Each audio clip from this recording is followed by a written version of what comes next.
Shalom, shalom bien-aimés, dans le Seigneur, shalom peuple de Dieu, où que vous soyez, je vous salue au nom précieux et puissant de notre Seigneur et Sauveur, Jésus-Christ de Nazareth, lui qui a vaincu les hommes méchants pour toi et moi, lui qui a vaincu les hommes mal intentionnés pour toi et moi, lui qui a vaincu leur maître diable sur la croix de Golgotha pour toi et moi. Je prie que la paix de Jésus-Christ soit dans ta famille, dans votre ministère, dans votre vie, dans votre maison, dans la vie de tes enfants, dans tes projets, dans tes business. Je prie et je décrète, je déclare que la paix de Jésus dans votre santé, que la paix de Jésus là où il y avait des complications, des maladies dans votre vie, dans votre famille, je dis que la paix de Jésus-Christ prenne la place.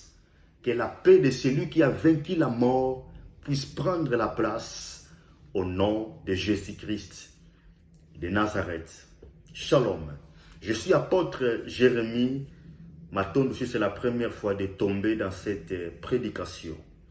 Alors je vais nous inviter de prier quelques secondes. Père Céleste, nous voulons t'écouter. Père, merci de nous parler par ton esprit. Au nom puissant de Jésus, merci de nous édifier, merci de nous interpeller, de nous orienter. Au nom de Jésus-Christ de Nazareth, que toute la gloire te revienne. Na kombo na Yesu. Amen. Alors, je vais lire la Bible dans le livre de 1 Corinthiens, chapitre 13e, et nous lirons les 3 premiers versets. 1 Corinthiens, chapitre 13e, nous lirons les 3 premiers versets. Il est écrit ceci. Quand je parlerai les langues des hommes et des anges, si je n'ai pas l'amour, je suis un airain qui résonne ou une cymbale qui retentit. Et quand j'aurai le don de prophétie, la science de tout le mystère et toute la connaissance, quand j'aurai même toute la foi jusqu'à transporter des montagnes, si je n'ai pas l'amour, je ne suis rien. Et quand je distribuerai tous mes biens pour la nourriture des pauvres, quand je livrerai même mon corps pour être brûlé, si je n'ai pas l'amour, cela ne sert à rien. La parole dit Seigneur. Alors, je serai très bref comme d'habitude, mais je crois fermement que en ce dimanche, Dieu va te parler. En ce dimanche, l'Éternel va nous parler. Vous savez, Dieu a voulu que, en ce dimanche, que je puisse aborder ce sujet sur l'amour de ton semblable. L'amour de ton semblable. L'amour du prochain. Vous savez, je suis pas sans ignorer que j'aborde ce sujet au moment dont la prophétie que Jésus avait prédit est en train de s'accomplir déjà sur la terre. Je répète, en ce dimanche, je vais parler sur l'amour du prochain, l'amour de ton semblable. Mais je ne suis pas aussi ignorant que, pendant que je parle ces messages, la prophétie de Jésus est en train de prendre déjà la place sur les hommes. Quelle était la prophétie de Jésus? La Bible déclare, dans les derniers jours, dit Jésus, l'iniquité va se multiplier, c'est-à-dire le mal va se croître, mais l'amour de beaucoup de personnes va se refroidir. Je vais répéter cela. Jésus disait dans le livre de Matthieu chapitre 24e que dans les derniers jours, c'est-à-dire les moments que nous sommes là, l'amour de beaucoup sera refroidi. L'amour de plusieurs sera refroidi. Et l'iniquité va se multiplier. Le mal ne sera pas additionné, mais le mal sera multiplié, dit Jésus. Alors, mais cela ne m'empêche pas, ou cela n'empêche pas à l'Éternel de te parler sur l'amour. Vous savez, bien aimé dans le Seigneur, tant que vous vivez, vous pouvez toujours faire mieux sur la terre. De la même manière que pour tous ceux qui vivent, il y a encore de l'espérance. Tu ne peux pas seulement espérer côté bien matériel, côté richesse, côté l'argent. Non. Tu peux aussi espérer de faire mieux pour ce qui est spirituel, pour ce qui est incorruptible, comme l'amour.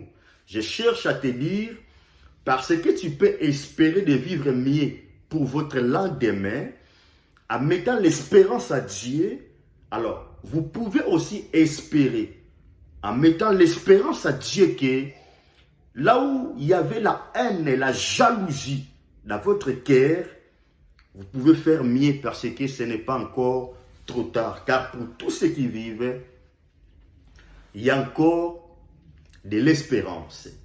Alors, vous savez, comme je dis, en ce dimanche, je vais parler sur l'amour de ton semblable, l'amour du prochain. Il y a des passages bibliques bien aimés dans le Seigneur, il y a des écritures. Lorsque vous lisez cela, lorsque vous méditez cela, et quels que soient tes exploits dans votre ministère, peu importe tes exploits dans certains domaines, mais lorsque vous lisez quelques passages bibliques, et donc la parole de Dieu, il y a des paroles que Dieu a parlé dans la Bible, ça peut vous redresser, ça peut vous rendre humble. Vous voyez, tu regardes tes exploits, tu regardes ce que Dieu est en train d'accomplir avec toi. Tu regardes les miracles que tu fais. Tu regardes comment est-ce que tu draines la foule derrière toi. Tu regardes comment est-ce que tu opères des miracles. Tu regardes comment est-ce que tu prophétises avec tous les détails possibles. Tu regardes comment est-ce que tu aides les pauvres. Tu as fait même entrer les pauvres dans les écoles. Tu soutiens les malheureux. Tu fais du bien aux gens. Mais il y a des passages bibliques, cher homme de Dieu, ministre de Dieu, enfant de Dieu, la servante de Dieu. Vous savez, il y a des passages bibliques. Et lorsque vous lisez cela, ça peut que vous briser. Et ça peut que vous rendre humble, vous voyez, malgré tes exploits. La Bible déclare, même si tu parles les langues des anges, bientôt je vais m'arrêter. Même si tu prophétises comme pas possible, et même si tu parles les langues des fées, même si tu parles toutes les langues des hommes, toutes les langues que tu veux, l'anglais, tout ce que tu veux, français, chinois, toutes les langues que tu veux. C'est-à-dire, même si tu es, comme on dit, comment ça s'appelle, bilingue, même si tu maîtrises toutes les langues, tu maîtrises les langues parfaites des anges, tu parles bien langue des anges. La Bible déclare, même si tu as la foi, à tel point que tu as la capacité de changer l'histoire de la République démocratique du Congo, même si tu as la foi, à tel point que tu as la capacité de faire transporter des montagnes, mais la Bible déclare ceci. Écoutez-moi très bien cette parole qui peut toujours te rendre humble malgré tes exploits. La Bible dit, quand bien même tu peux faire tous ces exploits, parler langue des anges, prophétiser en détail, prêcher comme pas possible, plus que Paul, enseigner le mystère du royaume de Dieu, enseigner même le mystère satanique, tout ce que tu veux. Mais la Bible déclare, si tu n'as pas l'amour, écoutez-moi très bien, si tu n'as pas la charité de ton frère, si tu n'arrives pas à aimer ton prochain, la Bible dit, bien aimé dans le Seigneur, tu es qu'un simple cymbale qui fait des bruits inutiles. C'est ce qui me pousse à te dire qu'il y a des passages qui nous brisent. Vous voyez comme je prêche là. C'est-à-dire, je peux prêcher comme pas possible. Je peux discerner comme pas possible. Je peux voir dans le spirituel comme pas possible. Mais si je n'ai pas l'amour de mon prochain, bien aimé dans le Seigneur, je ne suis que rien, absolument rien. Écoutez-moi très bien. Tu peux être riche, bien aimé dans le Seigneur. Tu peux être pauvre. Tu peux être beau. Tu peux être belle. Écoutez-moi très très bien. Tu peux avoir des villas, des maisons. Tu peux avoir de belles voitures. Tu peux avoir des jets privés. Tu peux être président de la République, ministre, député. Écoutez-moi très bien. Tu peux être tout ce que tu veux. Un homme de Dieu, ministre de Dieu. Tu peux être. Mais écoutez-moi très bien. Si tu n'as pas l'amour de ton prochain bien-aimé dans le Seigneur, tout ce que tu es et tout ce que tu peux y avoir, ça sert absolument à rien. Ce que je cherche à te dire, ce n'est pas encore trop tard, bien-aimé dans le Seigneur. Permettez-moi de répéter ce que je disais dans le début. Je ne suis sans ignorer que je prêche cette parole au moment que lui-même Jésus avait dit, dans ces derniers jours, l'amour de beaucoup de personnes sera refroidi et le mal va se multiplier. Dans l'autre terme, le mal va prendre la place du bien. Le mauvais va prendre les places des bonnes personnes. Nous allons vivre où nous sommes déjà dans l'état du monde à l'inverse. Vous voyez, les mauvais sont des bons, le mal est devenu bien. Mais écoutez-moi très bien. Malgré dans cette époque-là, que le mal se multiplie et que l'amour de beaucoup s'est refroidi, je bénis l'Éternel parce que la Bible ne dit pas que l'amour de tous sera refroidi. Écoutez-moi très bien, bien-aimés dans le Seigneur. Jésus-Christ de Nazareth n'avait pas dit que l'amour de tous sera refroidi. Je vais m'arrêter par là, écoutez-moi très bien.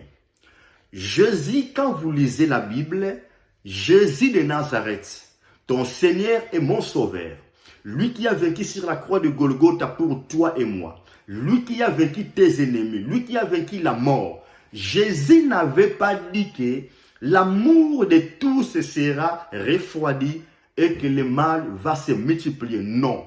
Je rends grâce à Dieu parce que Jésus avait dit l'amour de plusieurs sera refroidi. Et je bénis aussi l'Éternel parce que parmi les plusieurs que leur amour va se refroidir, vous ne faites pas partie de ce genre de personnes. Je vais répéter cela. Je dis, je bénis l'Éternel parce que parmi les plusieurs que Jésus avait prophétisé, dont leur amour sera refroidi, vous ne faites pas partie de ces gens-là. Vous, la servante de Dieu, vous, cher homme de Dieu, vous, enfant de Dieu, vous, ministre de Dieu, vous ne faites pas partie de ces plusieurs que Jésus-Christ avait prophétisé, dont leur amour sera refroidi. Et je bénis l'Éternel parce que pendant que je prêche ici présent, vous faites partie des hommes dont, malgré les peu qui restent, vous voyez, vous faites partie des peu de gens qui restent, dont leur amour ne sera jamais refroidi. Je disais, je bénis l'Éternel parce que tu fais partie des groupes de gens dont leur amour du prochain ne sera jamais refroidi. Alors, où que vous soyez, que l'amour de Dieu, je dis que l'amour réel de Jésus-Christ, que la charité de Dieu, l'amour que Saint-Esprit donne, que se multiplie dans votre vie. Je dis que cet amour soit multiplié dans votre esprit, dans votre âme, dans votre cœur. Je dis que l'amour qui vient de Dieu soit multiplié dans votre vie. Faites tout avec l'amour. Décidez avec amour. Si tu veux faire mal à l'individu, fais-le avec l'amour. Je ne te dis pas de faire mal, mais je voulais te dire, faites tout avec l'amour de Dieu. Je répète, fais tout avec l'amour de Dieu. Aime ton prochain comme toi-même. Que Dieu te bénisse et que Dieu te garde. Tu peux être un grand prophète, un grand évangéliste, un grand docteur de la parole. Tu peux être un grand pasteur, un grand apôtre. Tu peux être tout ce que tu veux, un grand chanteur. Tu peux être tout ce que tu veux. Tu peux avoir tout ce que tu veux. Influenceur, tout ce que tu veux, bien-aimé dans le Seigneur. Mais si tu n'as pas l'amour, tu peux même aider les pauvres. Mais si tu ne fais pas ça par l'amour, si ce n'est pas l'amour qui est le socle de tout ce que tu fais, bien-aimé dans le Seigneur, cela ne sert absolument à rien. Tu peux même aider ta famille. Comme la Bible déclare, tu peux aider les pauvres. Mais si ce n'est pas l'amour qui te pousse, tout cela, ça sert absolument à rien. Prêchons avec l'amour, exhortons avec l'amour, vivons avec l'amour du prochain. Que l'amour de Dieu domine dans ta famille, que l'amour de Dieu domine dans ta maison, dans ton travail, dans tes entreprises, dans votre pays, que l'amour de Dieu dans votre relation, dans votre mariage, dans votre fiançailles, que l'amour de l'Éternel domine, que l'amour du prochain soit votre préoccupation. Au nom de Jésus, Amen. Shalom.